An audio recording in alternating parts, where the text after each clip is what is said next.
한 분이라도 더 살리지 못해 매우 죄송하다. 어제 뉴스룸과 인터뷰를 한 이태원 파출소의 경찰관은 유족과 국민에게 이렇게 사과했습니다. 동시에 분노라는 표현도 썼습니다. 윗선의 지원을 거듭 요청했지만 답도 듣지 못했는데 이제 와서 지도부가 일선 경찰들에게만 책임을 떠넘기려 한다는 것이죠. 시민들 역시 비슷한 인식을 가지고 있는 것 같습니다. 이곳 이태원 파출소엔 격려와 응원의 의미로 시민들이 보낸 선물이 쌓였습니다. 오늘 뉴스룸은 이곳 이태원 현장과 상암동 스튜디오를 오가며 진행하겠습니다.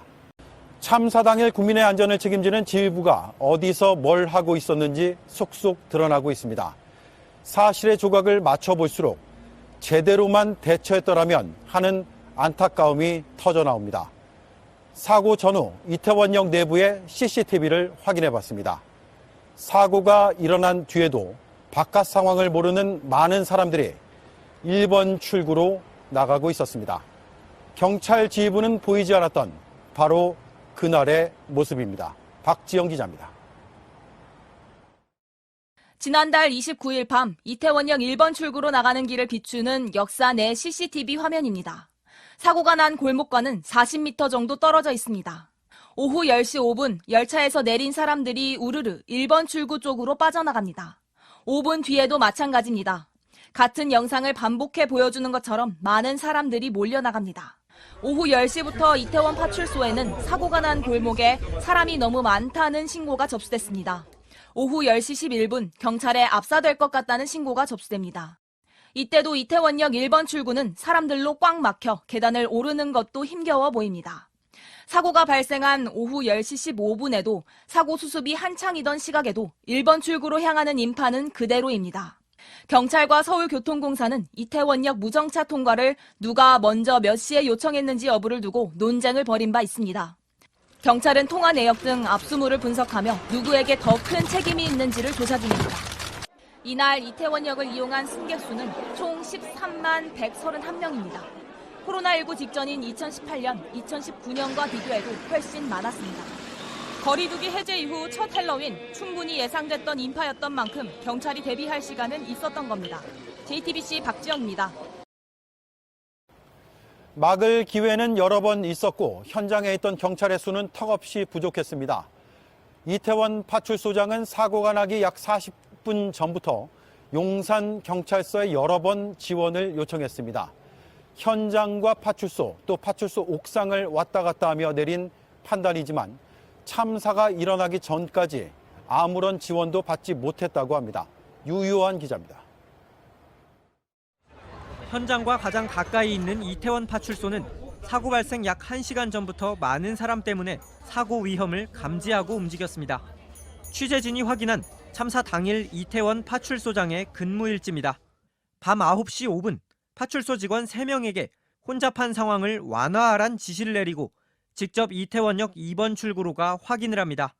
인도가 넘칠 정도로 이동한 인구가 많았거든요. 기동대가 없으니까 소장님 지시하에 경강봉, 불봉 챙겨가지고 직원 3명을 지원을 했었어요. 20분 뒤 1번 출구에 직원 2명을 추가로 투입하고 본인도 현장으로 다시 갑니다. 파출소 옥상에 올라 이태원역 출구로부터 끊임없이 몰려나오는 인파를 지켜본 직후입니다.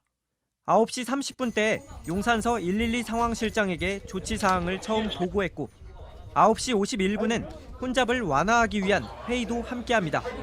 이렇게 2번 용산서에 직접 위험 상황을 알렸습니다.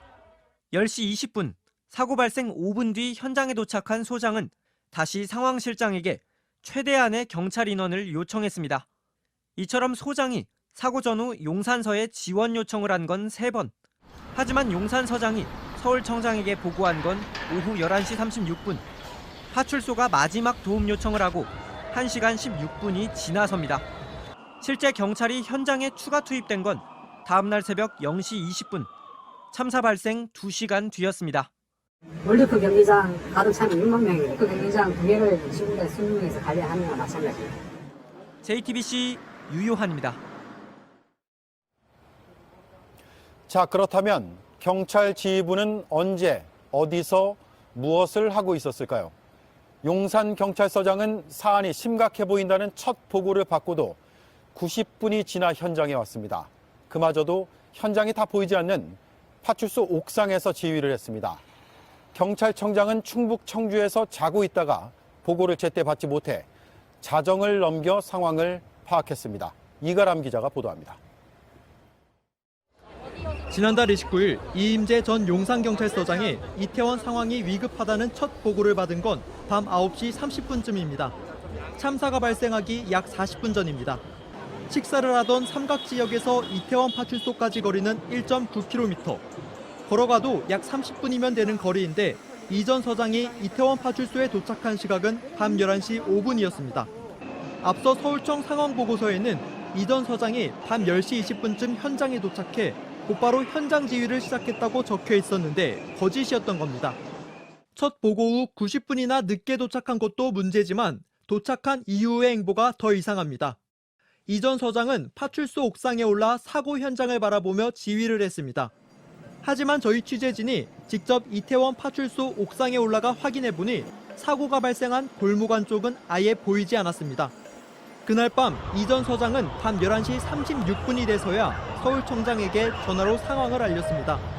사고 현장이 언론 등에 생중계되고 대통령 지시사항까지 내려온 뒤였습니다. 윤익은 경찰청장은 이태원 참사 당일 충북 제천에서 지인들과 등산을 한 뒤 캠핑장에 있었던 것으로 확인됐습니다. 이후 청주 본가로 이동해 오후 11시쯤 잠이 들어 이태원 상황을 전파한 문자 메시지와 전화를 받지 못했습니다. 30일 새벽 0시 14분이 되어서야 상황을 파악하고 서울로 출발했습니다. JTBC 이가람이입니다. 네, 이렇게 지휘부가 우왕좌왕하는 동안 경찰은 기본적인 도로 통제도 하지 못했습니다. 저희 취재진이 인근 CCTV를 확보해 살펴봤습니다. 인파와 차량으로 도로가 꽉 차 있었습니다. 현장으로 달려가야 할 구급차는 10분 넘게 멈춰서 있었습니다. 정재우 기자입니다. 사고 당일 이태원역 2번 출구 인근의 도로입니다. 밤 11시 48분 구급차가 사이렌을 울리며 골목 끝에 모습을 드러냅니다. 참사 현장과는 200m 정도 떨어진 곳입니다. 이미 구급차 주변은 사람과 차로 뒤엉켰습니다. 압사 신고가 접수된 지 1시간 반이 지났지만 구급차는 10분 넘게 꼼짝도 하지 못합니다. 자정을 넘기고 구급차가 골목을 겨우 벗어납니다. 70m 정도 되는 짧은 골목을 빠져나가는데 16분이 걸렸습니다. 사고 이후 2시간 가까이 지난 후에도 골목으로 진입하는 사람을 막는 모습도 보이지 않습니다. 서울소방재난본부는 차량과 인원 통제가 필요하다며 경찰에 공동 대응을 요청했다는 자료를 공개했습니다. 2시간 동안 15차례나 됩니다. 8분에 한 번꼴로 대응을 요청한 건데 인근 도로는 여전히 붐볐습니다. 소방청이 처음 신고를 받고 출동한 건 10시 15분쯤. 이런 현장 상황 때문에 병원으로 환자를 이송하는데 평균 1시간 반이 걸렸습니다. JTBC 정재우입니다. 네, 그럼에도 지휘부가 아닌 현장으로 책임이 떠넘겨지는 게 아닌지 시민들은 의문을 제기하고 있습니다.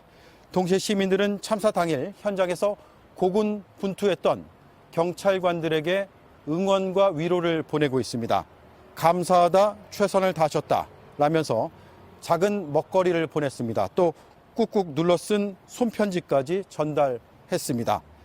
자그마한 이 이태원 파출소에 이런 선물들이 들어찼습니다. 어젯밤엔 희생자의 유족도 이곳을 찾아서 음료수를 전달했습니다. 조혜영 기자가 보도합니다. 어제 저녁 이태원 파출소로 치킨을 든 배달 노동자가 들어갑니다. 갑작스런 배달에 놀란 경찰들이 확인해보니 한 시민이 보낸 깜짝 선물이었습니다.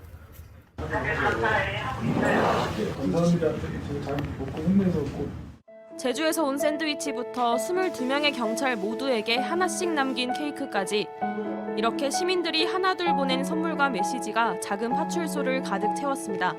여기 주민인데 이번에 목을 많이들 사용하셨을 것 같아서 그냥 고생하신 것 같아서. 정치적으로 자꾸 이태원 파출소 경찰관 분들을 데리고 와서 그분들한테만 다 떠넘기니까 그게 너무 안타까워서 조금 힘이라도 내셨으면 좋겠어서. 어젯밤엔 참사 희생자의 유족도 파출소를 찾아 음료수를 남기고 갔습니다. 이 유족은 장례를 치른 뒤 현장을 방문해 최선을 다했다며 일선 경찰들을 위로한 것으로 전해졌습니다. JTBC 조혜연입니다. 용산구청의 문제도 있습니다. 이 구청의 CCTV 관제센터는 112 신고가 쏟아지던 그날 저녁부터 이태원역 인근 거리를 집중 모니터링했다고 했습니다. 취재진이 야근 근무 일지를 입수해 확인했습니다. 사고 직전까지도 관제센터가 보고한 위험 상황은 단 한 건도 없었습니다. 배양진 기자가 취재했습니다. 참사 당일 경찰엔 오후 6시 34분부터 잘못하다 압사당할 것 같다는 시민들의 신고가 빗발쳤습니다. 같은 시각 해밀턴 호텔 인근 골목 CCTV를 살펴보는 용산구 통합관제센터는 뭘 하고 있었을까? 취재진이 야간 근무일지를 입수했습니다. 당시 관제센터엔 경찰관 1명과 관제요원 3명 등 모두 5명이 근무했습니다. 한 관제요원은 오후 6시 30분부터 9시 30분까지 이태원동과 후암동을 살펴봤다며 헬로윈데이 인구 밀집 지역을 모니터링했다고 적었습니다. 또 다른 관제요원은 오후 9시 30분부터 이태원 지구촌 축제 동선을 집중 모니터링했다고 적었습니다. 하지만 이태원 지구촌 축제는 2주 전에 열린 행사입니다. 근무일지엔 관제요원이 발견한 비상 상황이 한 건도 없습니다. 경찰관도 근무하고 있었지만 압사 위험을 알린 112 신고에 대한 연계 대응도 없었습니다. 실제 관제센터가 사고 현장 모니터링을 시작한 건 행정안전부의 협조 요청을 받은 뒤였습니다. 밤 11시 30분쯤 이태원역 일대를 촬영하는 CCTV를 모두 살펴봤다고 돼 있습니다. 용산구청은 사고 발생 2시간이 넘은 30일 0시 23분에야 행안부에 처음으로 상황 보고를 했습니다. JTBC 배양진입니다. 응급의료의 컨트롤타워가 실종된 정황도 점차 사실로 확인되고 있습니다. 현장 책임자인 용산보건소장이 그날 어떤 조치를 했는지 그 내역을 저희가 입수했습니다. 저희 취재진과 인터뷰할 땐 조치를 제때 다한 것처럼 말했습니다. 하지만 기록은 달랐습니다. 윤영탁 기자가 취재했습니다. 보건복지부가 만든 재난응급의료 비상대응 매뉴얼에 따르면 이태원 참사 현장의 의료대응 책임자는 최재원 용산구 보건소장입니다. 현장에는 밤 11시 30분에 도착했다고 했습니다. 제가 집이 가까워서 제가 최초로 도착을 해서 사고 현장에서 처음에 환자가 봤습니다. 필요한 조치는 했다고도 했습니다. 의료랑 이송을 직접 지시를 하셨는지. 그렇죠. 소방서하고 저하고 하는 거죠. 용산구 보건소가 더불어민주당 신현영 의원실에 낸 조치 내역을 확인해봤습니다. 새벽 0시 9분에 현장 응급의료소 운영을 시작했다고 돼 있습니다. 현장에 있던 재난의료지원팀 의료진에 따르면 응급처치반과 환자 분류반, 이송반으로 임무를 나누고 사망자와 부상자는 어디로 갔는지 등을 챙겨야 합니다. 하지만 그런 내용은 없습니다. 제대로 된 현장 응급의료소는 새벽 1시쯤 돼야 만들어졌습니다. 특히 순천향대 서울병원에 심정지 환자가 몰린 걸 알게 된 것도 참사 다음날 새벽 1시 30분입니다. 첫 신고가 들어온 지 3시간이 지난 뒤입니다. 내용을 알고 조치를 했다고 했지만 이미 대부분의 사상자가 이송된 후입니다. 최 소장은 이에 대해 일부 부족한 점이 있다는 걸 인정하면서도 많은 사상자가 나온 것 등을 고려하면 모든 걸 다 하기는 어려운 점이 있었다고 밝혔습니다. 이렇게 소중한 시간이 흐르는 사이 1분 1초가 급했던 중환자 22명은 현장에서 6km에서 11km까지 떨어진 곳으로 가야 했습니다. JTBC 윤영탁입니다. 네, 책임자가 이렇게 허둥대는 사이 이곳 현장을 지킨 건 스스로 나선 시민들입니다. 또 구조대원과 재난의료지원팀도 있었습니다. 저희 취재진이 이 팀의 의료진들을 만나봤습니다.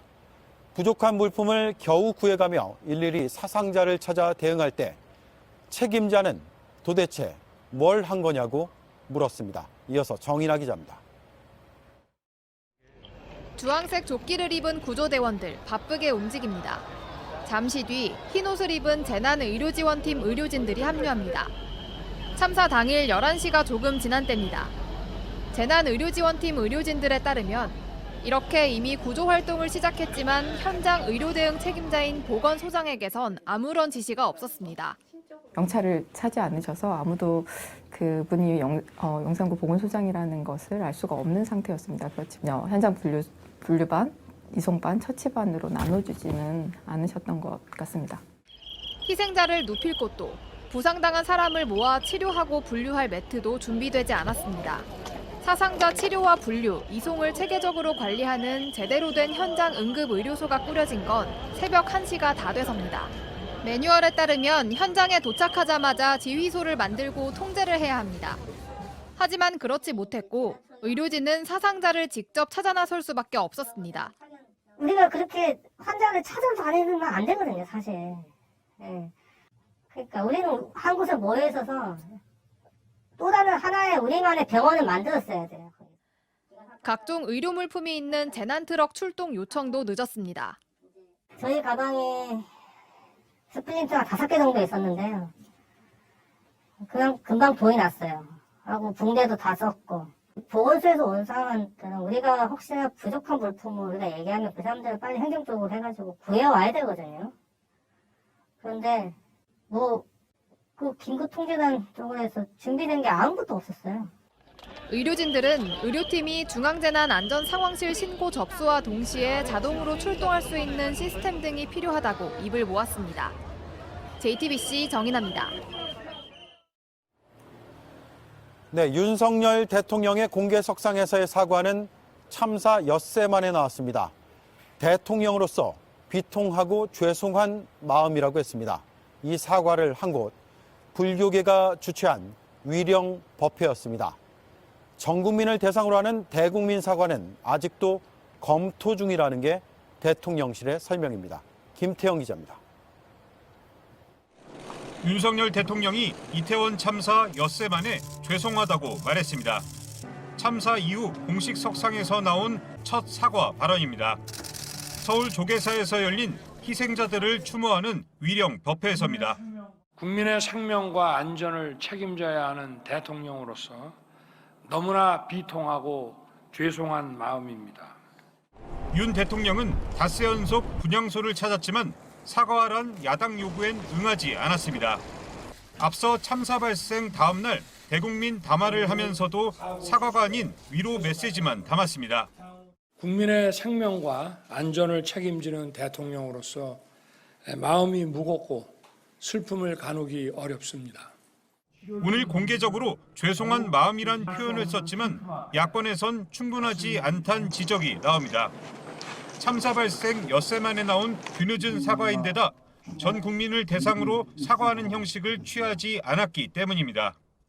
대통령실 관계자는 대국민 사과는 별도의 기회에 계기가 있을 거라며 좀 더 진일보한 메시지가 나올 것이라고 설명했습니다. 대국민 사과의 가능성은 열어뒀지만 여전히 그 시점도 형식도 고민 중이라는 겁니다. JTBC 김태영입니다. 이상민 행정안전부 장관은 지난 사흘 연속 대통령의 조문에 동행했습니다. 이 때문에 책임론에도 대통령이 재신임을 한 게 아니냐는 해석이 나왔었죠. 하지만 오늘은 옆에 없었습니다. 대통령실 내부에서 이 장관에 대한 기류가 달라지는 건지 송우영 기자가 보도합니다. 윤석열 대통령은 닷새 연속 이태원 참사 조문 행보를 이어갔습니다. 그런데 오늘 이상민 장관은 보이지 않았습니다. 이태원 참사의 주무 책임자인 이 장관은 전날까지 사흘 연속 대통령과 분향소에 동행했습니다. 대통령실 내부에서도 경질론이 제기되는 가운데 윤 대통령이 이 장관을 재신임하겠다는 것 아니냐는 해석이 나왔습니다. 대통령실은 주무부처 장관으로서 동행한 것 이상의 의미는 없다며 확대 해석에 선을 그었습니다.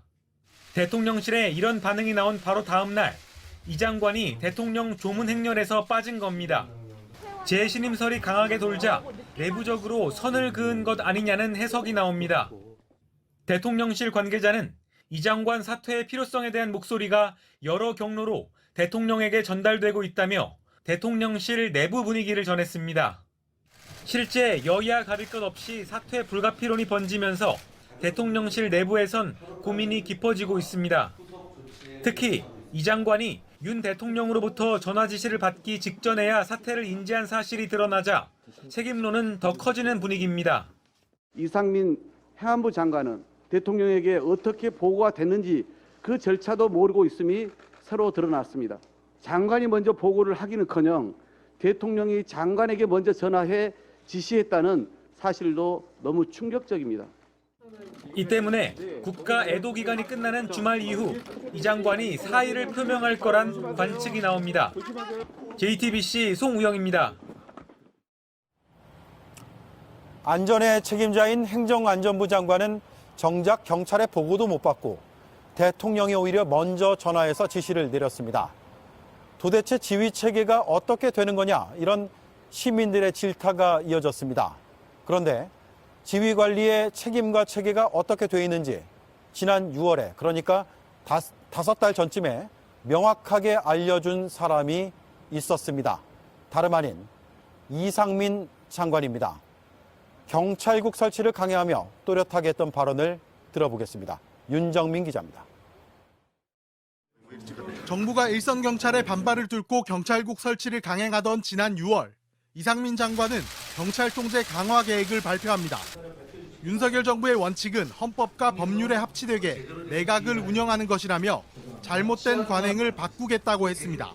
경찰청 역시 대통령, 국무총리, 행안부 장관, 경찰청의 지휘 라인에 위치하고 있는 것입니다. 경찰의 권한과 역할을 규정하며 치안, 경비, 교통, 정보, 수사 등 공권력을 언제든지 사용할 수 있는 조직이고 우리 국민의 일상생활에 가장 큰 영향을 미칠 수 있는 기관입니다. 행안부가 지휘 관리하지 않으면 직무유기라고 했습니다. 경찰이 알아서 잘 할 것이라고 막연히 기대하면서 손 놓고 아무 일도 하지 않는다는 것은 행안부의 직무유기입니다. 특히 치안과 소방에 관한 일은 중요하기 때문에 장관 자신이 관장하는 업무라고 했습니다. 경찰청과 소방청을 통해서 관장하도록 하고 있습니다. 국어를 할 수 있는 사람이라면은 여기서 이 사무관장의 주체가 누구인가는 바로 명백하게 해서 그동안 담당자들이 잘못했다고도 말했습니다. 오히려 두는 것이 마땅한 것입니다.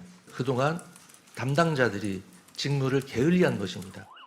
그러나 이태원 참사 당시 행안부는 112 신고 내용을 전파받는 시스템이 없어서 경찰로부터 신고 사항을 전달받지도 못했습니다. 또 이 장관은 대통령보다 참사 보고도 늦게 받았습니다. 정부는 그동안 경찰의 책임을 엄중히 묻겠다는 입장만 여러 차례 냈습니다. JTBC 윤정민입니다. 셀프 수사는 세월호 참사 때에도 심각한 문제였습니다.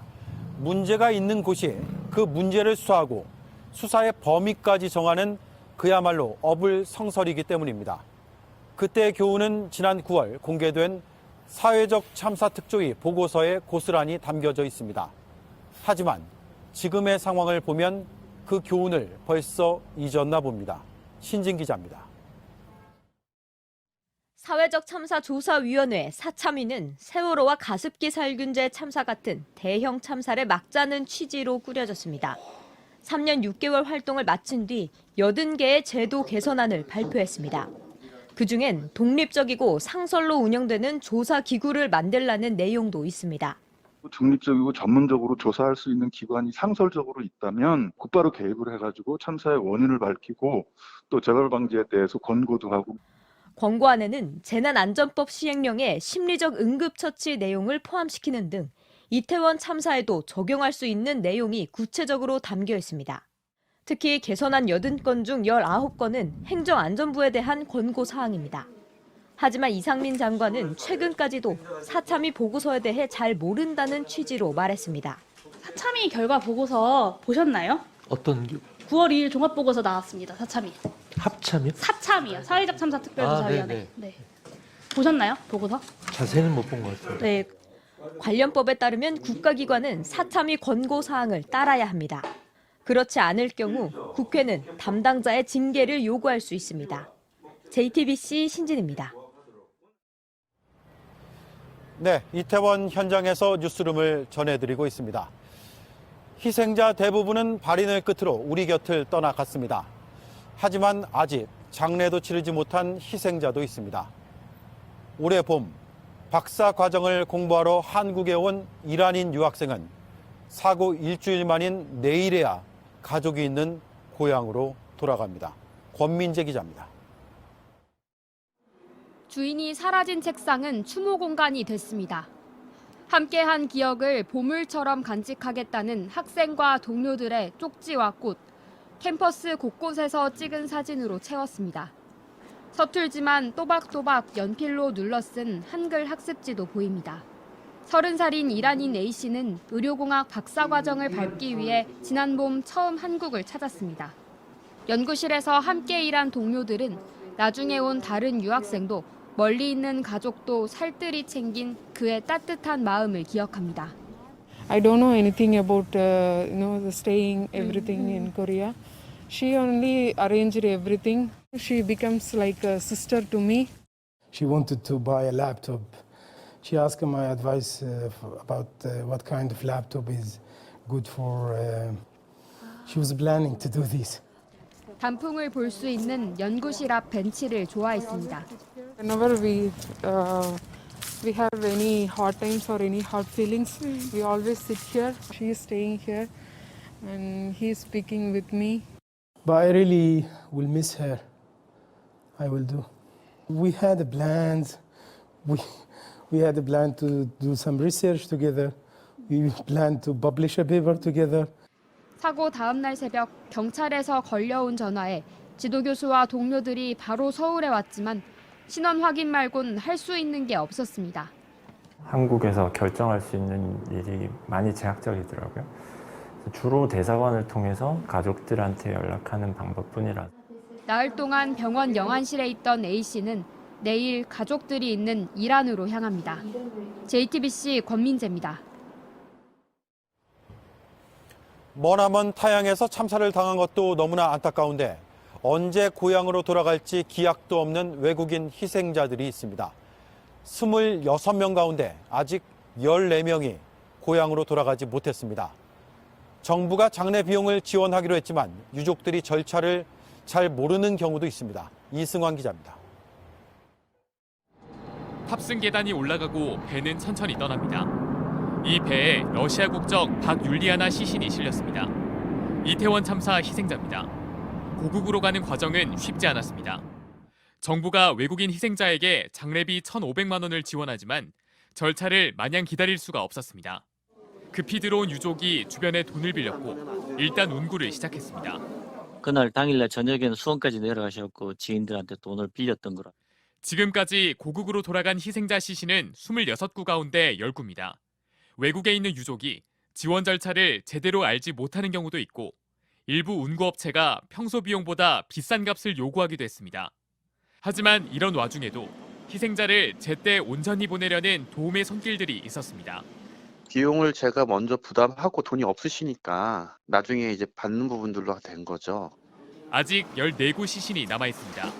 저희가 뭐 해드릴 수 있는 방법이 없고 뭐 그쪽에서 연락 취해가지고 뭐 결정이 되면 언제 이들이 고향으로 돌아갈 수 있을지 아직 알 수 없습니다. JTBC 이승환입니다. 북한이 어젯밤 탄도미사일을 또 쐈습니다. 한미 연합 공중훈련을 연장한다고 하자 엄청난 실수라고 경고한 직후입니다. 오늘 낮에는 군용기 수십 대를 띄워서 무력 시위도 벌였습니다. 그러자 한미 양국은 북핵에 대응하는 훈련을 정례적으로 구체적으로 준비하기로 했습니다. 핵을 쓰면 김정은 정권이 종말을 맞게 될 거라고도 했습니다. 먼저 이근평 기자입니다. 한미 국방장관이 워싱턴에서 만난 뒤 핵우산 훈련을 정기적으로 치르기로 합의했습니다. 핵 관련 전략 지침을 개정해 확장 억제 전략을 구체적으로 다듬기로 한 겁니다.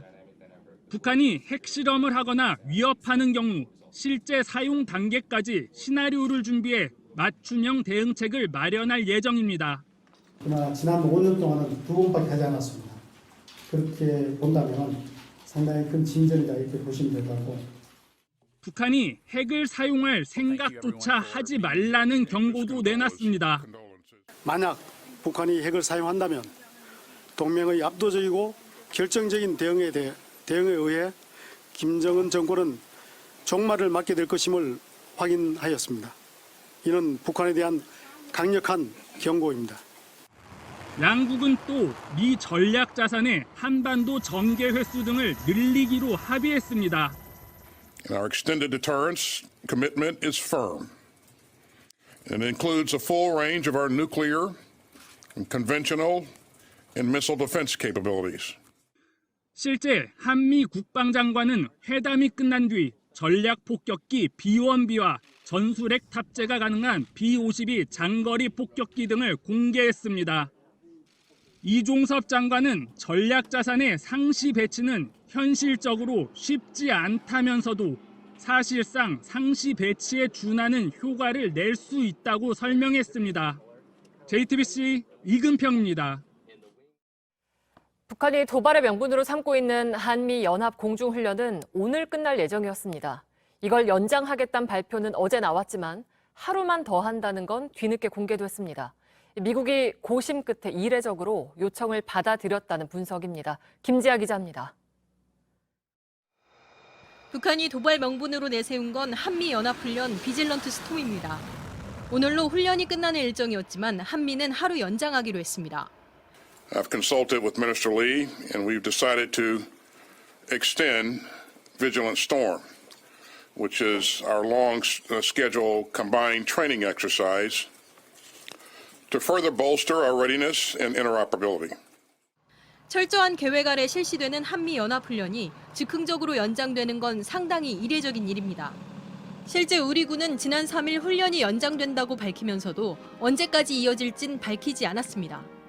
일각에선 윤석열 대통령이 직접 요청했다는 이야기도 나왔지만 이종섭 국방장관은 자신이 오스틴 미 국방장관에게 훈련 연장을 요청해 하루 더 연장했다고 밝혔습니다. 미국은 전략자산과 부대 운영 일정 등을 검토한 끝에 우리 측 제안을 받아들인 것으로 전해졌습니다. JTBC 김지아입니다. 네, 그런데 우리 군의 대응에 또 문제가 있었습니다. 북한이 NLL 이남으로 미사일을 쏜 그제 우리 전투기가 대응 사격에 나섰지만 미사일이 제대로 발사되지 않은 겁니다. 결국 뒤따르던 예비 전투기가 미사일을 대신 쐈습니다. 김민광 기자입니다. 북한은 지난 2일 단거리 탄도미사일 한 발을 울릉도 방향으로 쐈고 NLL 이남 지역에 떨어졌습니다. 대통령께서 언급한 바와 같이 이번 도발은 분단 후 처음으로 NLL을 침범하여 자행된 미사일 도발이자 실질적 영토 침해 행위라는 점에서 엄중하게 바라보고 있습니다. 우리 전투기는 곧바로 NLL 이북으로 북한 미사일이 떨어진 비슷한 지점에 미사일을 발사했습니다. 북한 미사일은 한 발 넘어왔지만 응징 의지를 보여주는 차원에서 3발을 쐈습니다. 성공적으로 대응 사격을 마쳤다며 영상을 공개했습니다. 그런데 이 과정에서 2번이나 발사 오류가 생긴 사실이 뒤늦게 드러났습니다. KF-16에서 미사일 2발을 쏜 뒤 F-15K에서 나머지 한 발을 쏠 계획이었습니다. 하지만 2대 모두 연달아 미사일에 오류가 생겼고 결국 뒤따르던 예비 전투기가 대신 발사한 겁니다. 같은 날 서해상 사격 훈련 과정에서 패트리언 미사일이 레이더 결함으로 발사되지 못하고 천국 미사일도 발사된 뒤 문제가 생겨 자폭했습니다. 북한의 도발이 이어지는 가운데 우리 군이 제대로 대응할 수 있는지 우려가 커지고 있습니다. JTBC 김민관입니다. 캠프 낙하산은 없을 거라던 대선 시절 윤석열 대통령의 공언과는 달리 대선 때 한자리 했던 인사들이 줄줄이 공공기관장이나 핵심 임원 자리를 꿰차고 있습니다. 지난 정부 인사를 알박기라고 비판하며 꺼내든 공공기관 개혁 카드가 과연 진정성이 있는 거냐는 비판입니다. 먼저 김민 기자입니다. 아파트나 빌딩에 난방열이나 온수를 보내주는 한국지역 난방공사. 지난 8월부터 새 사장을 공모해서 5명을 후보로 추렸습니다. 그런데 어제 지역 난방공사가 이 가운데 정용기 전 의원을 최종 후보자로 선임하면서 논란이 커졌습니다. 정 전 의원은 대선 때 윤석열 캠프에서 상임 정무특보를 지냈기 때문입니다.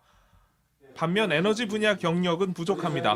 국회에서는 지역 난방공사가 속한 산업통상자원위를 거친 적이 없습니다. 정책위 의장하면서 전반적인 산자위뿐만 아니라 이제 다 다뤘고 특히 과방위 간사하면서 아무튼 에너지 문제를 다뤄왔던 한국농수산식품유통공사 상임감사, 한국해양과학기술원 상임감사도 캠프 출신입니다. 한국도로공사와 한국가스공사 사장 후보로 거론되고 있는 함진규 전 의원과 최연애 전 의원도 역시 캠프에서 일했습니다. 윤 대통령은 대선 때 낙하산 인사는 없을 거라고 여러 차례 말했습니다. 캠프에서 일하던 사람을 시킨다? 저 그런 거 안 할 겁니다. 국민의힘 지도부도 문재인 정부의 임기 말 인사를 알박기라고 비판하며 물러나라고 압박했습니다. 윤석열 정부도 그런 선거에 기여한 사람들을 낙하산으로 공공기관의 장으로 앉히고 있어서 개혁에 대한 의지가 의심된다. 윤석열 정부가 출범과 함께 꺼낸 공공기관 개혁엔 속도를 못 내면서 정작 낙하산 꽂기에만 속도를 내는 게 아니냐는 지적이 나옵니다. JTBC 김민희입니다. 공공기관뿐 아니라 민간 단체나 기업에서도 낙하산 인사가 논란입니다. 특히 전문건설공제조합이나 대한석유협회 같은 곳은 전 정권 측 정치인이 맡았던 자리를 이번 정권 측 정치인이 그대로 물려받았습니다. 오원석 기자입니다. 민간단체인 전문건설공제조합의 새 이사장에 이달 초 이은재 전 의원이 선임됐습니다. 이은재 이사장은 재작년 문재인 정부와 각을 세우던 당시 윤석열 검찰총장을 지키겠다며 혈서를 쓴 적이 있습니다. 하지만 행정학을 전공한 인사로 건설 관련 이력은 없습니다. 더구나 시민단체가 사기 혐의로 고발해 재판을 받고 있습니다. 공익을 위해서 헌신할 수 있는 인물이 아니다라는 것도 좀 드러났음에도 불구하고 그런 낙하산성으로 그렇게 꽂아넣는 것도 굉장히 문제가 많다. 석유산업과 관련된 일을 한 적이 없는 박주선 전 국회 부의장도 지난달 대한석유협회 회장이 됐습니다. 박주선 회장은 지난 대선에서 윤석열 대통령 당선을 도운 뒤 대통령직 인수위원회에서 대통령 취임준비위원장으로 활동했습니다. 나는 전문 지식은 없는데 석유협회에서 자기들이 나를 회장으로 좀 모시겠다고 그래서 내 공부해가면서 역할을 좀 해야 되겠다 하는 취지에서 내가 동의를 했습니다. 문제는 이들의 전임자들도 이전 정권의 낙하산 인사였다는 비판을 받았다는 겁니다. 이은재 이사장의 전임이었던 유대훈 전 전문건설공제조합 이사장은 문재인 정부 때인 2017년 말 취임한 민주당 의원 출신입니다. 박주선 회장 전에는 노무현 정부에서 문화관광부 장관을 지내고 문재인 정부에서 호주 특사로 다녀온 정동채 전 회장이 대한석유협회를 이끌었습니다. 민간단체와 협회에서조차 정권이 바뀌었는데도 낙하산 인사를 안치는 관행은 그대로인 겁니다. JTBC 오원석입니다. 밤에 택시가 안 잡히는 문제를 풀기 위해서 정부가 수도권 택시의 심야 호출료를 올렸습니다. 첫날인 어젯밤 번화가인 서울 강남역에 가서 퇴근하는 시민들을 만나봤는데요. 호출료가 올라서 주머니 부담이 커졌는데 택시가 전보다 더 잘 잡히는지는 모르겠다는 반응이 많았습니다. 이상화 기자입니다. 호출료가 오른 첫날인 어젯밤 서울 강남역으로 가봤습니다. 밤 10시가 지났는데요. 조금 전까지는 택시를 빨리 부르려면 호출료 3,000원을 더 내야 했습니다. 지금은 최대 5,000원을 더 내야 합니다. 이태원 참사 애도 기간이라 늦게 귀가하는 시민은 평소 목요일보다 많지 않았습니다. 그런데 호출료 5,000원을 내고도 한참 기다려서야 택시를 잡았다는 이들이 꽤 있었습니다. 얼마나 기다리셨어요, 택시? 30분이요. 괜찮은데 앞에 와서 예약을 눌러서 바꿔요. 곤란한 것 같아요. 호출료는 승객이 정할 수는 없고 자동으로 정해집니다. 택시 부르는 사람이 많은데 택시가 부족하면 호출료가 오르는 구조입니다. 호출료의 90%는 기사 몫입니다. 하지만 별로 달갑지 않다는 택시기사들도 많습니다. 호출료를 받고 배차를 요청하면 목적지를 알 수 없기 때문이란 겁니다. 목적지 아무튼 호출료가 3,660원이거든요. 받으셨죠? 목적지가 어디 모르니까 도착을 해서 좀 많이 있는데 그런 데를 선호하죠. 이렇다 보니 자칫 호출료만 오르고 택시는 계속 잘 안 잡히는 게 아니냐는 우려가 큽니다. 더구나 내년 2월부터는 현재 3,800원인 서울택시 기본요금이 4,800원으로 올라갑니다.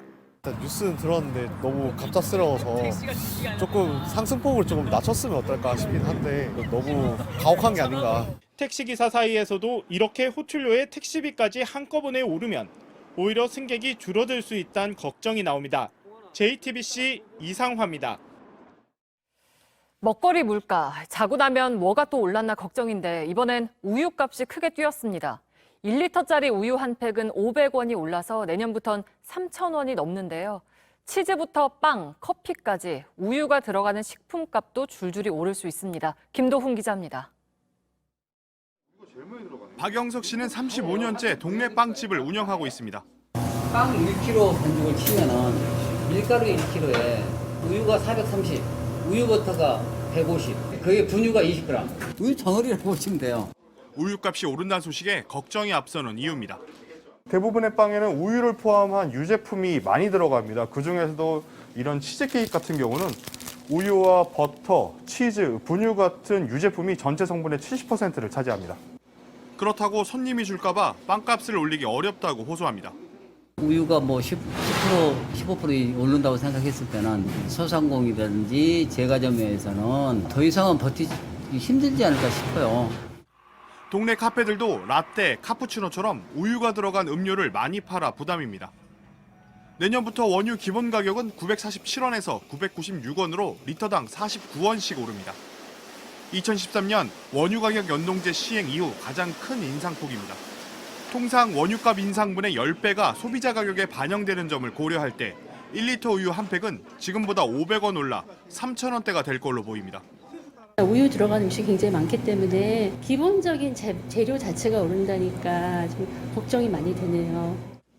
자칫 우유가 들어간 식품값이 줄줄이 올라 소비자를 힘들게 하는 밀크플레이션이 생길 수 있다는 우려도 나옵니다.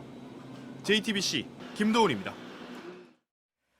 산업통상자원부가 미국에서 만든 전기차를 살 때만 미국 소비자에게 우리 돈 1,000만 원가량의 세금을 깎아주는 정책을 3년 미뤄달라고 미국 재무부에 요청했습니다.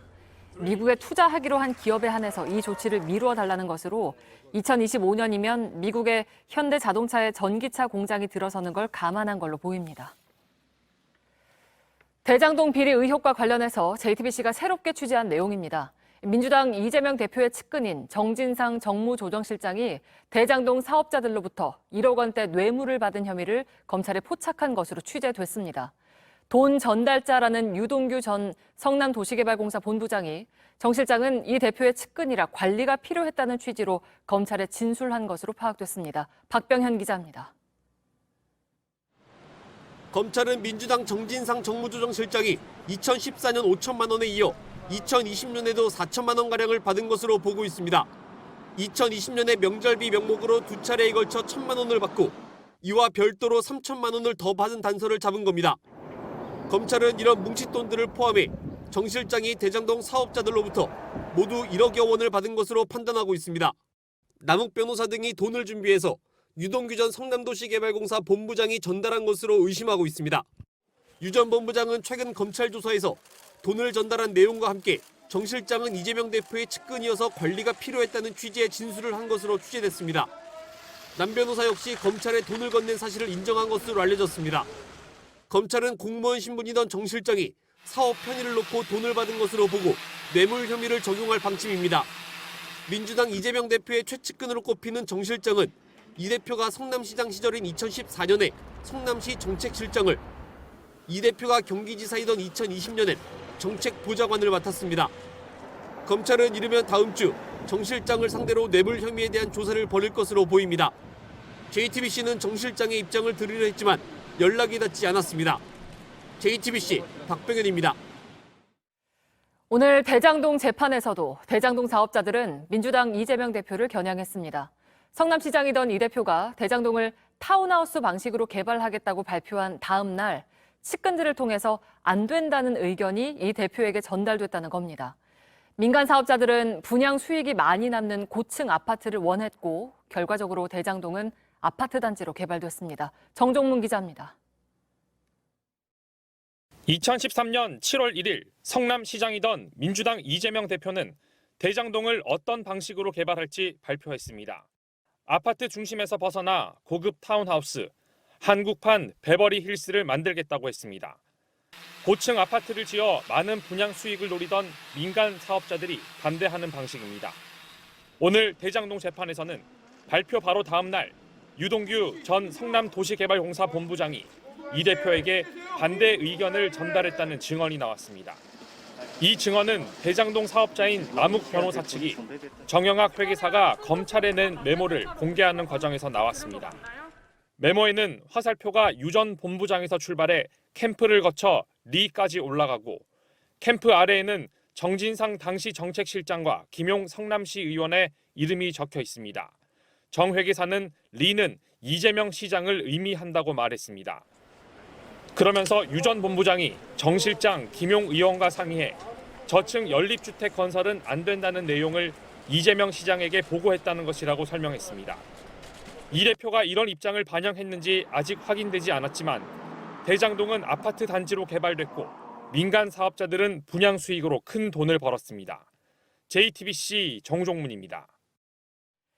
출소를 하루 앞두고 구속영장이 발부됐던 미성년자 연쇄 성폭행범 김근식이 재판에 넘겨졌습니다. 16년 전에 강제추행 혐의가 새롭게 드러났는데 당시 사건 기록에 남아있던 용의자의 DNA가 결정적인 단서가 됐습니다. 박현주 기자입니다.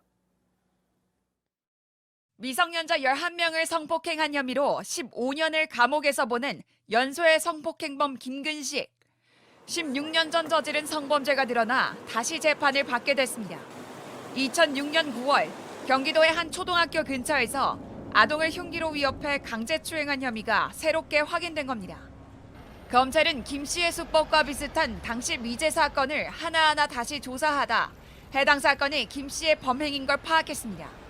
수사 기록에 남은 범인의 DNA 정보가 결정적인 단서가 됐습니다. 전수조사를 하던 중에 기록에서 유사한 범행의 수법인데 DNA가 확보가 되었고 그게 김근식하고 수법이 매우 유사하고 시기도 비슷하고 이거랑 대조를 하게 된 거죠. 감정 결과를 토대로 자백도 받아냈습니다. 성추행 공소시효는 10년인데 피해자가 미성년자일 경우 성인이 된 다음부터 계산합니다. 16년 전 사건이지만 김 씨가 다시 법정에 서는 이유입니다. 다만 검찰은 지난달 구속영장 발부 사유였던 김 씨의 인천 지역 아동 강제추행 사건에 대해선 무혐의 처분을 내렸습니다. 사건이 일어났을 당시 김 씨가 교도소에 수감 중이었기 때문입니다. 검찰은 김 씨가 교도소에서 교도관을 2차례 폭행하고 재소자를 4차례 상습 폭행한 혐의도 추가해 재판에 넘겼습니다. 또 김 씨에 대해 전자장치 부착과 성충동 약물치료 명령도 함께 청구할 예정입니다. JTBC 박현주입니다. 회사 문을 닫겠다고 통보한 푸르밀 사측과 노동자들이 오늘 마지막 협상 테이블에 앉았습니다. 구조 조정안을 놓고 협상을 이어갔는데 양측이 합의를 하지 못하면 청산 절차를 밟을 걸로 보입니다. 조보경 기자입니다. 노조는 배수진을 치고 오늘 협상에 나섰습니다. 나머지 교섭 자리를 마련할 의미가 있나? 이런 생각이 듭니다. 오후 2시부터 시작된 교섭은 3시간 30분 넘게 이어졌습니다. 사측은 우선 회사 문을 닫기보다는 회사를 다른 곳에 팔아보겠다고 했습니다. 단 전 직원의 50% 구조조정이 조건입니다. 노조는 반발했습니다. 50%를 감원한다는 얘기는 이게 운영할 사람들이 할 소린가? 인수업체에서 봤을 때도 폭비 줄여가지고 나중에 되파는 것뿐이 더 되겠습니까? 그러면서 30%를 제안했습니다. 저희가 생각하는 거에 대해서 답을 주던가 아니면 청산을 하던가 둘 중에 하나를 하기로 했습니다. 다음 주 월, 화 중으로 회사에서 공식적인 답을 주기로 했습니다. 회사가 이걸 받지 않으면 전 직원이 희망퇴직을 하기로 했습니다. 그렇게 되면 회사도 청산 절차에 들어가겠다고 했습니다. 회사가 노조 측 구조조정안을 받아들이면 회사를 팔지 현재 경영진이 경영을 계속할지는 명확히 정해지지 않았습니다. 회사 측은 다음 주 중 공식 입장을 내기로 했습니다. JTBC 조보경입니다. 봉화 아이언 광산에서 작업자들이 고립된 지 이제 열흘째입니다. 하지만 구조대가 들어갈 통로를 뚫는 막바지 작업이 더딘데요. 가족들은 편지를 적어서 땅속으로 내려보냈습니다. 윤두열 기자입니다.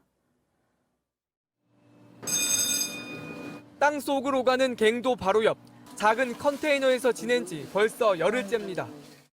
기술 날 때마다 나가서 이제 이 돌이 얼마큼 나왔나. 좁은 공간이 불편할 만도 한데 먹고 앉고 눕는 게 죄를 짓는 것 같습니다. 신경 안정제를 먹어가며 겨우 하루하루를 버팁니다. 눕는 자체가 공포예요. 밑에서는 붓고 추위 떠는데. 하지만 단 한순간도 남편이 살아있을 거라는 걸 의심하지는 않았습니다. 꼭 이기내고 나올 거. 네, 믿어요. 금방 곧 치해줄 거니까 그때까지만 제발 좀. 구조 진입로를 내는 작업이 30m가량 남아있지만 큰 돌덩이들로 막혀있어 오늘 종일 6m밖에 나가지 못했습니다. 아들은 펜을 들어 아버지에게 편지를 남겼습니다. 이제 얼마 안 남은 것 같은데 아버지가 끝까지 좀 잘 버티셔서. 고립된 작업자 2명의 가족들이 쓴 편지는 시주관을 통해 음식, 의약품과 함께 땅속으로 내려 보냈습니다. 아버지하고 단둘이 소주 한잔 마셔본 적도 없는데 무사히 나오셔서 소주 한잔 꼭 아버지랑 하고 싶습니다. 아버지 사랑합니다. 꼭 살아서 나오세요. JTBC 윤두열입니다. 오늘 올가을 들어서 가장 추웠습니다. 내일 아침에는 더 추울 거라고 하는데요. 모레 일요일 낮부터는 추위가 조금씩 풀릴 거란 예보입니다. 이한주 기자입니다. 숨 쉴 때마다 입김이 나옵니다. 손난로도 보입니다. 사람들로 붐볐던 공원도 발길이 뚝 끊겼습니다. 두툼한 겉옷은 기본입니다. 집에 있던 그 패딩이라든가 뭐 세탁소에 있는 옷 좀 많이 찾아다가 놔야 될 것 같아요. 칼바람의 유모차에는 바람막이가 필수입니다. 오늘 서울의 아침 기온은 1.6도였습니다. 파주는 영하 5.7도, 강원도 철원은 영하 6.9도까지 떨어졌습니다. 올가을 들어 가장 추웠습니다. 초속 5m의 바람까지 더해지며 체감 온도는 대부분 영하권이었습니다. 한낮에도 15도 안팎을 기록했습니다. 내일은 더 춥습니다. 대륙에서 내려온 찬 공기 영향으로 오늘보다 1도에서 3도쯤 더 낮습니다. 아침 최저 기온은 영하 5도에서 영상 6도, 낮 기온은 12도에서 18도입니다. 중부와 경북 내륙을 중심으로 얼음이 어는 곳도 있겠습니다.